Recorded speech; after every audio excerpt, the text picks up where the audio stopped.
Estamos aqui com Jonas Madureira, um dos palestrantes da Conferência Fiel para Jovens de 2014, e ontem ele pregou sobre a identidade do cristão. Perfeito. Perfeito? E identidade é sempre um tema em voga, é sempre um tema que sempre assola a humanidade, perguntas como quem eu sou, por que eu estou aqui, e sempre tentaram responder, né? Então nós vemos respostas em sociedades hierarquizadas de que você é onde você nasceu, aquilo que você nasceu, a sua casta, a sua posição. E mais atualmente, por causa do naturalismo, do ateísmo, você basicamente é um monte de moléculas que colidiram. Então você não tem propósito nenhum. Teve até uma charge que eu vi, onde você tinha um peixinho pensando, tem que comer, sobreviver e multiplicar, né? E reproduzir. Multiplicar não, porque é bíblico. E daí vai pro lagarto, e daí então você tem o primata, né? E daí você tem o humano, e o humano começa a pensar, por que tudo isso existe? Ou seja, a charge quer dizer, é comer, reproduzir, e só, acabou, não tem sentido a vida. Mas o homem não consegue ver com isso, né?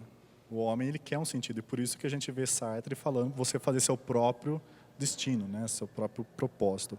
Como que o evangelho reverte tudo isso e responde essas perguntas do homem?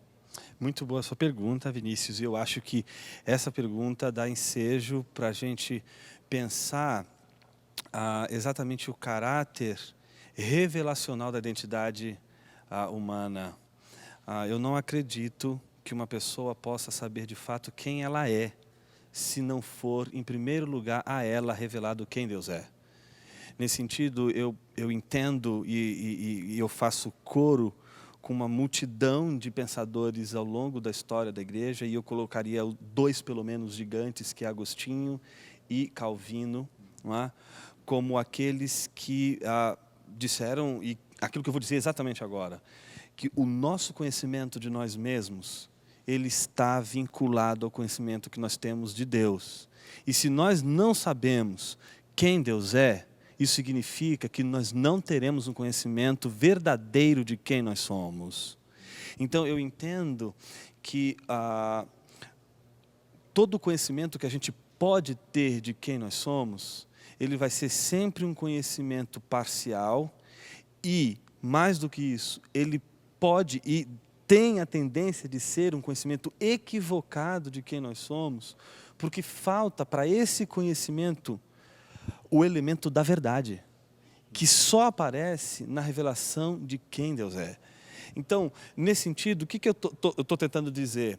Que a gente busca saber quem Deus é a partir da natureza, a gente busca saber quem Deus é a partir das obras de suas mãos, e a gente pode saber, o máximo que a gente pode saber é que Ele existe. Quem é esse Deus? Qual a sua personalidade, qual o seu ser, qual a sua essência, isso a natureza não nos oferece, não nos diz. Isso, quem nos diz, são as Escrituras. As Escrituras é que dizem o ser de Deus para o homem. Ela não diz apenas que há um Deus, mas sobretudo nos diz quem é esse Deus, nos fala sobre esse Deus. E ela é a palavra de Deus, é o movimento de Deus para o homem. É o movimento de Deus dizendo para o homem o seguinte, olha, você, com as suas potencialidades, pode até desconfiar que há uma causa primeira para tudo isso. Você nunca vai conseguir dar esse salto da existência de um ser superior para o que é, ou quem é esse ser superior. E esse salto, essa revelação, ela é dada por Deus. Então eu não vou nunca saber quem Deus é, se não for através da Escritura. O problema, ou a solução, é quando a gente encontra e descobre a revelação de quem Deus é, automaticamente a gente também vai descobrir quem nós somos. Então, parta do seguinte pressuposto, você descobrir, a primeira informação que a Bíblia te dá sobre quem Deus é, Criador. Essa informação sobre Deus, ela vai ser uma informação sobre quem você é, criatura. Então, obviamente que precisa ter muita fé mesmo, para acreditar que a gente é resultado de uma molécula independente, de um movimento independente que depois sai voando por aí. É como C.S. Lewis diz, você precisa, obviamente, partir de um pressuposto que é um pressuposto racionalista, um pressuposto que, como qualquer outro, não parte de uma base que se possa provar, parte, portanto, de uma crença, e essa crença é justamente o que desprivilegia o conhecimento que a pessoa pode ter dela mesma. Porque o que ela vai conhecer acerca dela mesma é uma referência dentro dela mesma. E o problema todo da identidade do cristão é que a grande descoberta, que é aquilo que o professor Davi Charles Gomes ele trabalha no conceito de teorreferência, de que esse conhecimento que a gente pode ter de nós mesmos, ele só vai poder ser real e verdadeiro se a referência já não for mais nós mesmos, se essa referência for Deus. Por isso, quando a gente chama Ele de Senhor, e dizendo quem Ele é, a gente já está dizendo quem a gente é. Se eu chamo Ele de Senhor, eu sou servo. Se eu chamo Ele de Deus, Criador, eu sou criatura.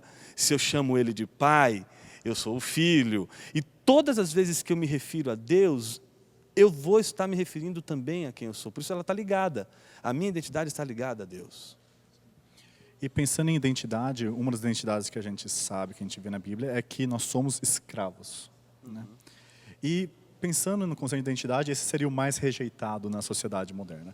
A sociedade moderna pode falar, não, nós somos todos filhos de Deus, nós somos todos criaturas de Deus, mas escravos, servos de Deus.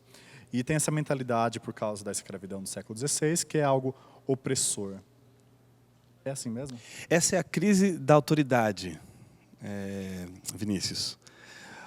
Quando você pega, por exemplo, a modernidade e pega, por exemplo, talvez o filósofo mais importante dessa modernidade, que é Kant, ele vai dizer o seguinte: a gente precisa ousar a pensar. E quando ele diz sapere aude, que é ouse pensar, ele está dizendo assim para você: olha, você antes precisava de Deus para pensar as coisas. Agora você pode ser autônomo. Agora você não precisa recorrer a Deus ou uma concepção de Deus para pensar a ciência, para pensar o mundo, para pensar a verdade. Ouse pensar, ouse ter autonomia, ouse passar daquilo que ele vai chamar de minoridade para a maioridade. Só que a gente acabou comprando isso como sendo possível. A gente acreditou em algum momento na história que isso seria possível. E a modernidade é o resultado desta crença de que o homem pode alcançar a maioridade, ou seja, o homem pode decidir a sua vida. Por isso Kant e Sartre combinam muito bem. Por quê? Você vai dar a cartada da vida. A proposta é a seguinte: uma vez que você não tem Deus na jogada, você vive num mundo que é um absurdo, porque não faz sentido. Então, quem é que tem que dar sentido para o mundo? Você é o autônomo, você é o ser que dá a cartada, então você dá o sentido para a vida. Só que quando a gente acredita nisso, a gente precisa, de alguma forma, antes de acreditar nisso, acreditar que faz sentido viver num mundo sem sentido. Ou seja, eu sou escravo do sentido. Eu sou escravo de, olha, as coisas elas precisam se encaixar. Agora, quando você diz que faz sentido um mundo que não tem o menor sentido, no fundo, o que você está apresentando é um desespero. É o desespero porque você não conseguiu encontrar o sentido último para a vida, então por isso as coisas não fazem o menor sentido. Essa maneira, por que eu falei do Kant para falar de tudo isso, da consciência moderna, do mundo que a gente está vivendo? Porque quando você pega, por exemplo, o contexto que a gente está vivendo hoje, que é um contexto de ceticismo, esse contexto, ele parte do pressuposto de que existe um abismo entre ciência e fé. E não existe esse abismo. A fé nunca foi contrária à ciência no sentido de que a fé vai atrapalhar o conhecimento da verdade. De forma alguma. Existe um tipo de concepção científica que entende que fé e ciência são antagônicos. Mas fé e ciência não são necessariamente contraditórios. E eu vou dizer mais, eu concordo nesse aspecto com a proposta do Plantinga, quando ele diz que fé e ciência têm muito mais a ver do que o naturalismo, que é uma concepção de ciência, com ciência. E aí, nesse sentido, os cristãos que partem da revelação de Deus, eles vão ter muito mais facilidade de lidar com a ciência, portanto, com o conhecimento da verdade, com o conhecimento do mundo, do que os naturalistas que já partem do pressuposto de que esse mundo não faz o menor sentido, que a única coisa que faz sentido é que não há sentido e que, portanto, nesse mundo a gente tem que trabalhar com configurações meramente empíricas. Com os fatos brutos, como se a gente não lesse os fatos a partir de uma perspectiva. Então, nesse sentido, eu acredito que os cristãos não só eles podem e detêm a possibilidade de conhecer a Deus pela graça, mas eles, mais do que ninguém, podem de fato fazer ciência. Porque aquilo que mais o homem precisaria para conhecer a verdade, já lhes foi entregue pela graça. Então, nesse sentido, o cristão pode fazer ciência para valer, porque aquilo que seria mais importante para alguém conhecer a verdade, ele já possui. É essa, eu acho que a grande sacada da cosmovisão cristã, o grande aporte da cosmovisão cristã, e que, portanto, não se sente envergonhada de dizer: puxa, realmente eu sou escravo, minha mente é escrava da mente de Cristo para pensar. Eu assumo a minha escravidão, assumo que eu não consigo pensar sem esses padrões, mas assumo um padrão que é divino. Ao contrário da modernidade, que não consegue assumir que é escrava de outros padrões, que são os padrões da sua própria racionalidade, da sua própria razão. A pergunta não é se você vai ser maior, você vai passar da minoridade ou maioridade, porque a maioridade simplesmente não existe. A pergunta é de quem você vai ser senhor. E nesse sentido, eu acho que faz todo sentido começar a ciência com Deus.